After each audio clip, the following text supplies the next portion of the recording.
कि कोई चॉकलेट होती है और हम मुंह में रखते हैं तो उसको तुरंत ही गले के नीचे नहीं उतार देना चाहिए, ऐसे ही चबाता रहना चाहिए, क्योंकि वो मीठी आइटम है।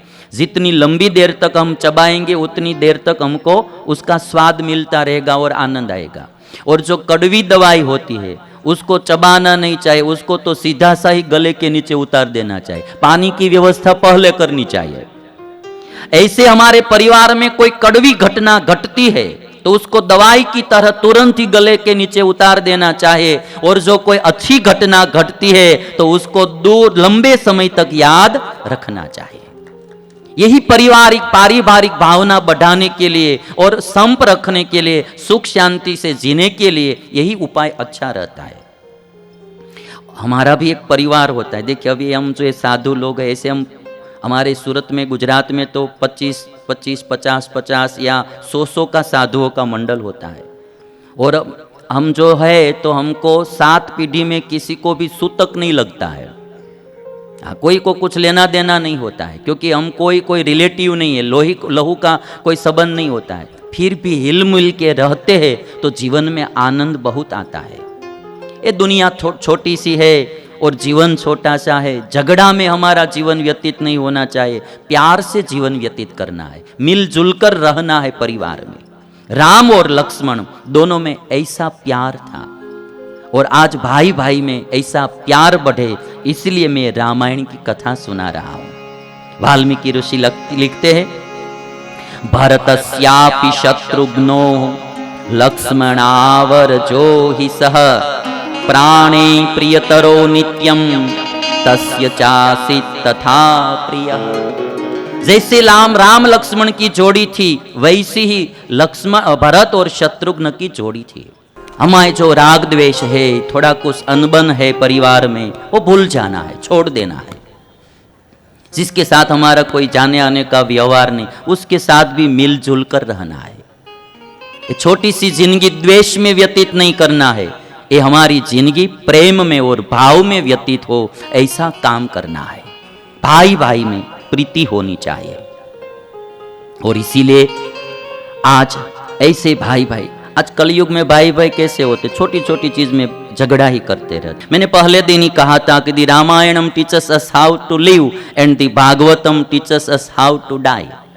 कैसे जीना और कैसे मरना वो हमारे शास्त्र सिखाते हैं। तो प्यार से जीना है। दुनिया में कोई भला बुरा करे तो भी भगवान से प्रार्थना करना, भगवान उनका भला करे। कोई हमारा बुरा करे तो भी भगवान से यही प्रार्थना करना, भगवान उनका भला करे। चाहे पति पत्नी हो या सास बहू हो या भाई भाई हो, कोई न कोई चीज, वस्तु पदार्थ नाशवंत है, दुखरूप है, उसके लिए हम भाई भाई का संबंध बिगाड़ते हैं, पति पत्नी का जो प्यार है उसको बिगाड़ देते हैं। तो एक कथा हमको बताती है, अभी तो राम का चरित्र आगे बढ़ेगा, तो रामचंद्र भगवान तो समर्पण की मूर्ति है। अपने के लिए उन्होंने कुछ नहीं किया, समाज के लिए ही जीते थे। तो राम और लक्ष्मण में ऐसी प्रीति बढ़ती जा रही थी, दोनों भाई में प्रीति थी। वाल्मीकि ऋषि लिखते हैं, ऐसे प्रिय पुत्रों से दशरथ बहुत प्रसन्न रहते थे। जिनके पुत्र इतने अच्छे होते हैं ना, उनके माँ बाप को भी गौरव होता है कि हमारे वहां भगवान ने पुत्र दिया तो राम जैसा दिया है, लक्ष्मण जैसा दिया है। जिनके पुत्र अच्छे होते हैं, गुणवान होते हैं, अच्छा कमाते हैं, माता पिता की सेवा करते हैं, माता पिता की आज्ञा में रहते हैं, अच्छा जीवन जीते हैं, तो उनके माँ बाप को गौरव होता है, गर्व होता है कि भगवान ने हमारे वहां पुत्र कैसा अच्छा दिया है। और यदि पुत्र व्यसनों में जिंदगी बर्बाद कर रहा है, जुआ खेलता है, पिता की जो कमाई हुई संपत्ति को कैसे भी कुमार्ग में बर्बाद कर रहा है और कुछ काम तो करता नहीं, हर दिन पैसा बिगाड़ता ही रहता है, तो माँ बाप को भी दुखी होंगे, उनका भी श्राप मिलता जाएगा। आज दशरथ राजा बहुत प्रसन्न होते थे, पुत्रों में परस्पर जो प्रीति थी भाई भाई में, तो माता पिता बहुत प्रसन्न होते थे। कोई कोई भाई भाई में इतना द्वेष हो जाता है कि एक के घर माता पिता रहते हैं तो दूसरा उसके घर माता पिता यदि बीमार पड़े हैं तो खबर पूछने के लिए भी नहीं जाते हैं। वो भाई के साथ अनबन है तो वो उसके पास नहीं जाएगा, उसके घर नहीं जाएगा। माता पिता की खबर अंतर पूछने के लिए भी नहीं जा सकते। हमारे गुजरात में एक बनी हुई घटना थी, दो भाई में अनबन थी, जाने आने का कोई व्यवहार नहीं था। एक के घर माता पिता रहते थे। पिताजी बहुत बीमार हो गए। पिताजी ने अंतिम इच्छा, बच्चे ने पूछा पुत्र ने, आपकी अंतिम इच्छा क्या है? तो कहते कि एक बार बड़ा भाई आपके वहाँ आ जाए और मेरा खबर अंतर पूछ जाए, मुझे और कुछ नहीं चाहिए। छोटे भाई ने पिता की इच्छा पूरी करने के लिए बड़े भाई के घर सामने से गया, नहीं बुलाया तो भी गया और दो हाथ जोड़कर प्रार्थना की कि मुझे आपसे कुछ नहीं चाहिए, पिता के सुख के लिए कम से कम एक बार आप आ जाइए। पिता चल नहीं सकते हैं, एक बार आप आकर खबर अंतर पूछ जाइए तो पिता के आत्मा को शांति मिलेगी। बड़े भाई घर पर नहीं आया तो नहीं आया, पिता की मृत्यु हो गई। मृत्यु हो गई तो जब उसकी अर्थी निकल रही थी तो समाज को मुंह दिखाने के लिए बड़ा भाई केवल अर्थी में आया। तो छोटे भाई ने इतना कहा कि आज पिताजी के मर जाने के बाद आप आए, वह जब जिंदा थे तब एक बार आ गए होते तो उनकी आत्मा को शांति तो मिलती थी, उनकी आत्मा को शांति तो मिलती थी। कभी कभी हम छोटी छोटी चीजों में इतना द्वेष कर बैठते हैं। कुछ लेना, एक बात याद रखना है, हम खाली हाथ आए खाली हाथ जाने वाले हैं। द्वेष काहे को करना, क्यों द्वेष करना? प्यार से जिंदगी जीना, ज्योत से ज्योत जलाते चलो, प्रेम की गंगा बहाते चलो। प्रेम की गंगा। आज आप इतने लोग सब साथ में बैठे हैं, मुझे भी बहुत आनंद हो रहा है।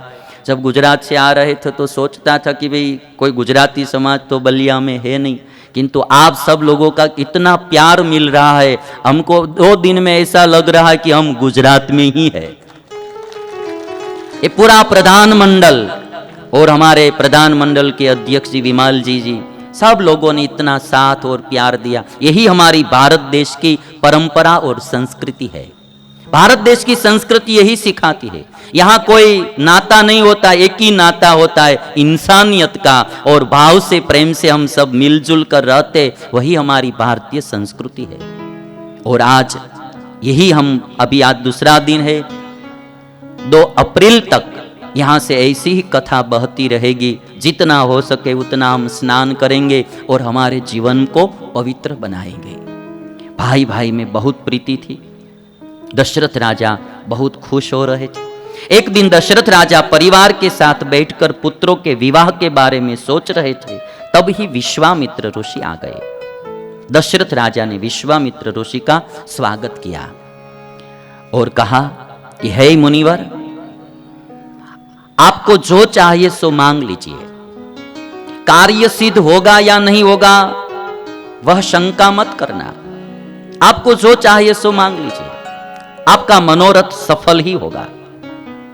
विश्वामित्र यह दशरथ राजा की बात सुनकर बहुत प्रसन्न हुए और विश्वामित्र जी ने कहा कि मैं एक यज्ञ कर रहा हूं और उसी यज्ञ में मारीच और सुबाहु नाम के राक्षस आकर विघ्न कर रहे हैं, और इसीलिए आप राम को हमारे साथ भेजिए, राम उन दोनों का वध करेंगे।